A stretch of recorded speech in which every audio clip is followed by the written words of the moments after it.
ये कार्यक्रम सत्य घटनाओं से प्रेरित है। जिनके साथ ये घटनाएं घटी उसकी वास्तविकता उन्हीं तक सीमित है। भूत प्रेतों और असामान्य विषयों के होने पर चैनल कोई दावा नहीं करता और न ही प्रोत्साहन करता है। आपने कभी किसी जिंदा प्रेत की कल्पना की है?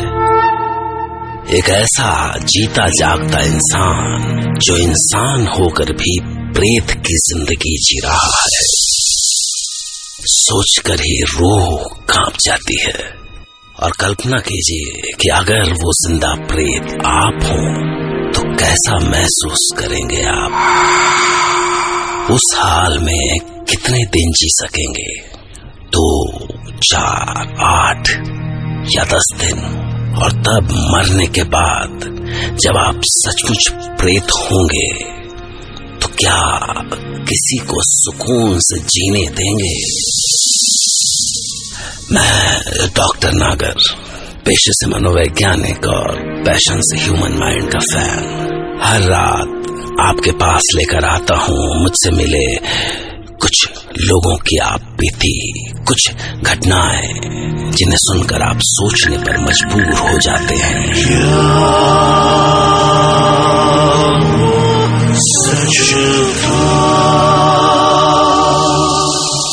आज की कहानी के लिए मैं अपने साथ सुमन दोरे को न्यूयॉर्क लेकर गया, जहां रंगीन नियॉन लाइट्स और तरक्की की जगमगाहट के बीच आज भी एक लोक कथा ही नहीं, उसका पात्र भी जिंदा है, जिसके बारे में हमें मिस्टर मैथ्यू वेड से पता चला। पर क्या आज भी मिस्टर मैथ्यू वेड खुद उस प्रेत के खौफ से बाहर आ सके हैं? शायद। Nice park. पर मिस्टर मैथ्यू, आपने मुझे एक घोस्ट स्टोरी सुनाने के लिए यही जगह क्यों चुनी? ये भी मैं आपको अभी थोड़ी देर में बताऊंगा mister Sumanta. Okay mister Matthew, so ये विलियम सैलिसबरी की स्टोरी है क्या? And how did you bump into it? Actually this is a folklore story.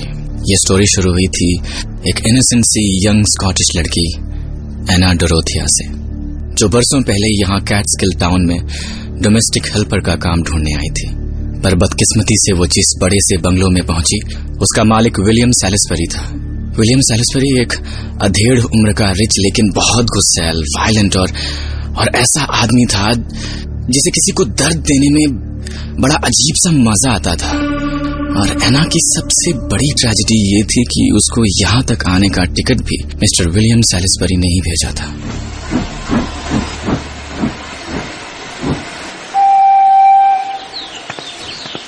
Wow, such a nice town. Hey, do you know Mr. William Salisbury's house?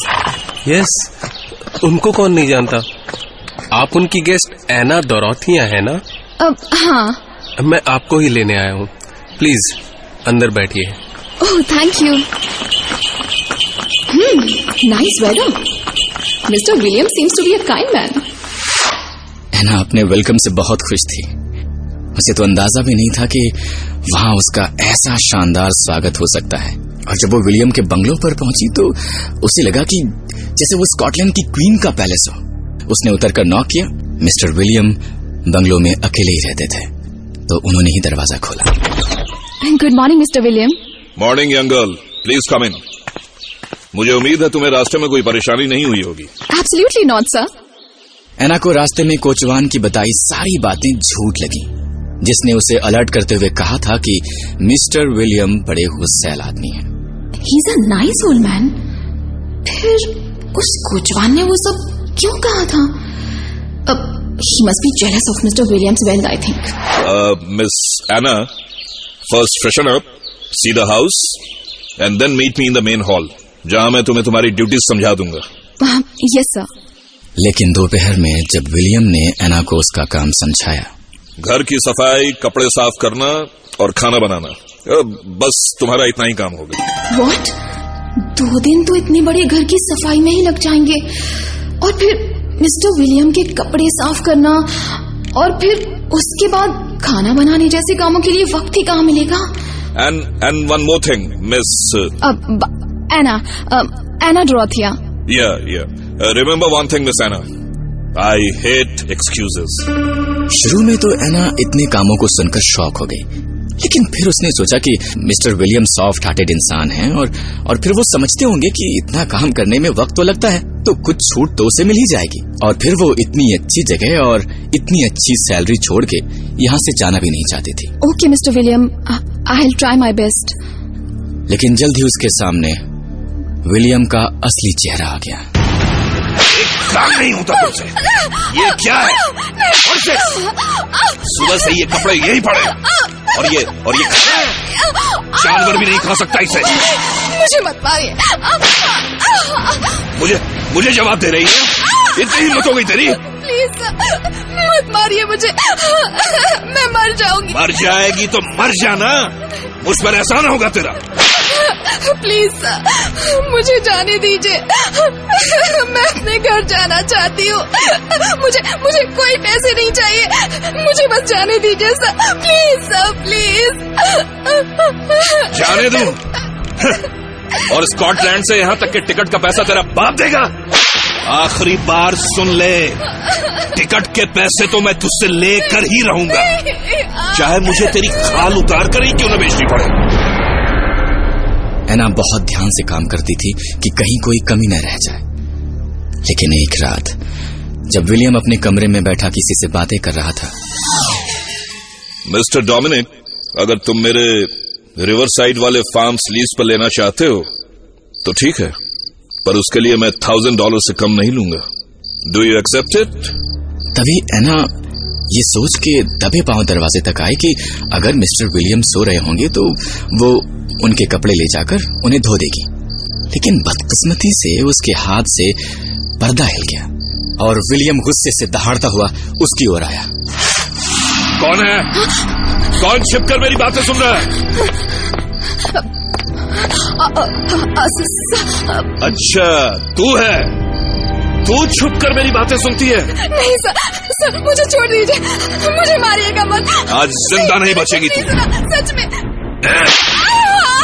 नहीं, मेरी बात पर यकीन कीजिए सर, सच में। सर मुझे छोड़ दीजिए प्लीज।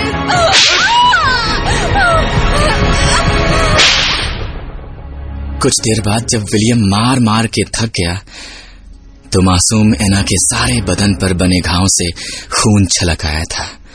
वो सारी रात दर्द से कराहती रही। उस रात उसने सोचा कि कहीं उसके काम में ही तो कोई कमी नहीं रह गई है, और उसने कसम खाई कि अब से वो मिस्टर विलियम को शिकायत का एक भी मौका नहीं देगी। और वो अगली सुबह जल्दी ही उठकर काम पर लग गई। उसने विलियम को शिकायत का कोई मौका नहीं दिया, लेकिन एक दिन विलियम बिना बात उस पर भड़क गया। ए लड़की, इधर आ। जी। कुछ दिनों से सारा काम पूरा कैसे हो जाता है और बिल्कुल ठीक ठाक? कौन मदद करता है तेरी? मेरी पीठ पीछे कौन आता है यहाँ? बोल, कौन आता है? नहीं तेरा यार? इस घर के राज दे रही है अपने यार को? नहीं सर, मुझे तो यहाँ कोई जानता ही नहीं, तो मैं उसका नाम बोल, नाम बता उसका। ऐसे नहीं। तू ऐसे नहीं बताएगी, तू ऐसे नहीं बताएगी। नहीं सर, कोई नहीं आया था, मैंने सारा काम अकेले किया। नहीं सर प्लीज, मेरी बात क्यों नहीं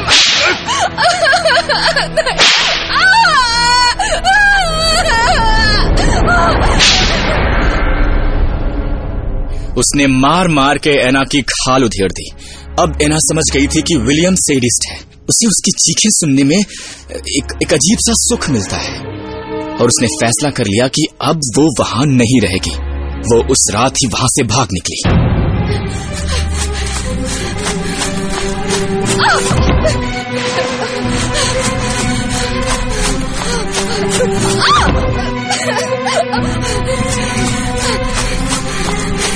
लेकिन अचानक विलियम की नींद खुली तो उसने देखा कि एना वहां पर है ही नहीं। एना डोरोथिया, where are you? ओह, भाग गए लगता है। कोई है? मेरा घोड़ा निकालो। आज वो जिंदा बचकर नहीं जाएगी। वो पागलों की तरह घोड़ा दौड़ाता रहा। वो जानता था कि टाउन से निकलने का सिर्फ एक ही जरिया है और वो है ट्रेन। इसलिए वो रेलवे स्टेशन के रास्ते पर घोड़ा दौड़ाता रहा और उसने कुछ ही देर में एना को पकड़ लिया। रुक, शांति कहाँ है? तुझे क्या लगता था इतनी आसानी से भाग जाएगी तू? उसने घोड़े पर सवार हुए ही भागती हुई एना को जोर से ठोकर मारी और एना मुंह के बल पथरीले रास्ते पर गिर गई।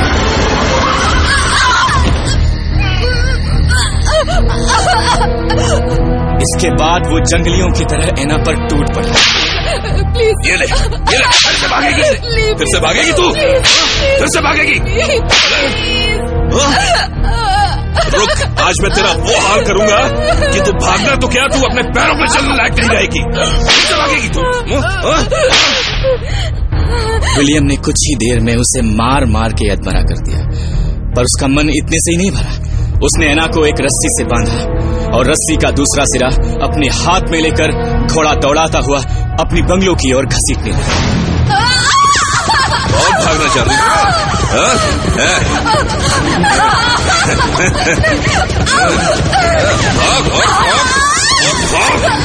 और भागना चाहती थी ना? तेरी मैं वो हालत करूंगा और भाग।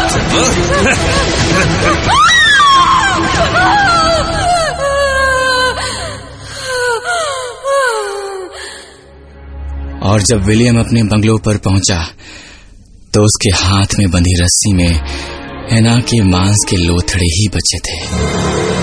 विलियम पर एना डोरेथिया के मर्डर का केस चला, पर उसने पैसे के दम पर जज को खरीद लिया। उसने कोर्ट में अपना बयान दिया कि माय लॉर्ड, मैं एना को मारना नहीं बल्कि उसे सिर्फ सबक सिखाना चाहता था, जिससे वो आगे से ऐसी हरकत ना करे।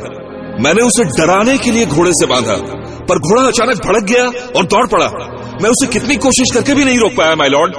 जज ने उसे अनचाहे की हुई हत्या का दोषी माना और 99 इयर्स की एज पर पहुंचने पर फांसी दिए जाने का आदेश दिया, और यह भी आदेश दिया कि जब तक वो 99 इयर्स का नहीं होता, उसे अपने अपराध का एहसास दिलाने के लिए 24 घंटे उसे अपने गले में एक फंदा लटका कर रखना था, जो उसके अपराध का एहसास करवाता रहे। विलियम इस फैसले से बहुत खुश था, पर जब भी उसके पड़ोसी उसे फंदा लटकाए हुए देखते तो उन्हें एना की यातनाएं याद आ जाती और वो उसे कोसते, उस पर थूकते। इस तरह विलियम की जिंदगी मौत से भी बदतर हो गई। उसने बाहर निकलना छोड़ दिया। वो अपने बंगलों में ही फंदा लटकाए किसी प्रेत की तरह पड़ा रहता, उस जिल्लत को महसूस करता और रोता, लेकिन उसके कानों में अब भी पड़ोसियों की आवाजें गूंजती रहती।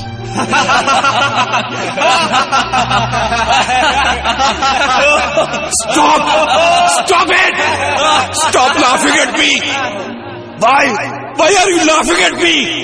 What have I done to you people? What have I done to you people? नीच, हत्यारा, वहशी कहीं का, थू है इस पर, थू है।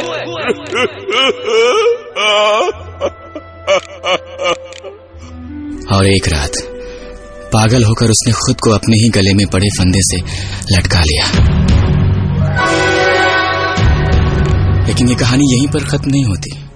उसके बरसों बाद आज भी वो कुछ लोगों को गले में फंदा लटकाए दिख जाता है और कहते हैं कि उसको देखने वाले भी खुद को फांसी लगा लेते हैं। Really horrifying.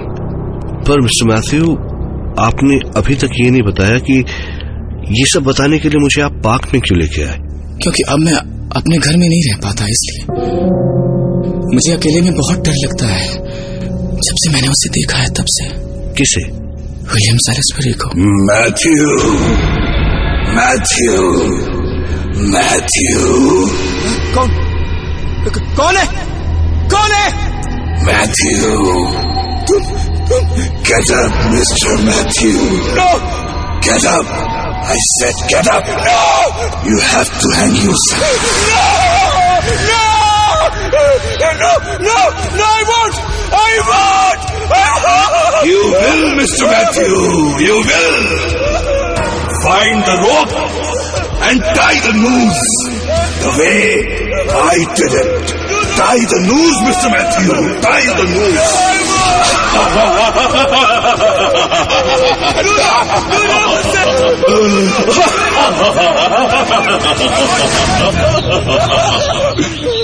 क्या हुआ mister Matthew? Mister Matthew, mister Matthew, mister, are you okay? I'm all right. Sumant, पता नहीं क्यों ऐसा क्या है उसमें कि मैं खुद को रोक नहीं पाता और कहीं भी कोई भी रस्सी ढूंढने लग जाता हूँ ताकि मैं खुद को फांसी लगा सकूं।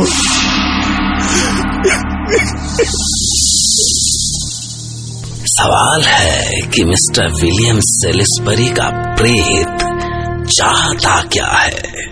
वो आज भी लोगों की जानें क्यों ले रहा है? अगर उसने खुद को फांसी लगा ली थी तो जाहिर है कि उसके मन में अपराध बोध था, उस सब के लिए जो उसने एना डोरथिया के साथ किया। या कहीं ऐसा तो नहीं कि उसके मन में एना डोरथिया के साथ किए का अपराध बोध नहीं, बल्कि टाउन के लोगों का उसके साथ किए बर्ताव के लिए नफरत है। सोचिए, क्योंकि मैं अगली बार आपसे फिर मिलूंगा एक नई कहानी के साथ, जिसे सुनकर मैथ्यू वेड की तरह आप भी कह पड़ेंगे,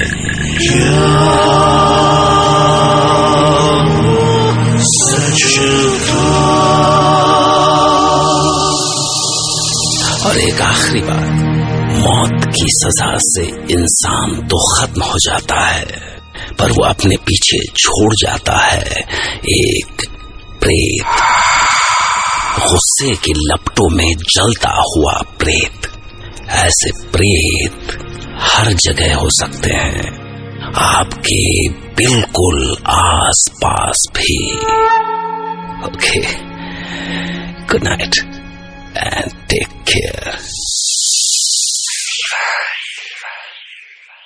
सब्सक्राइब कीजिए हमारे YouTube channel Ding Dung Dong को ऐसे ही मजेदार किस्से और कहानियाँ सुनने के लिए, और कमेंट करके बताएं ये वीडियो आपको कैसा लगा। अगर अच्छा लगा हो तो प्लीज एक लाइक कर दीजिए और शेयर कीजिए अपने दोस्तों के साथ।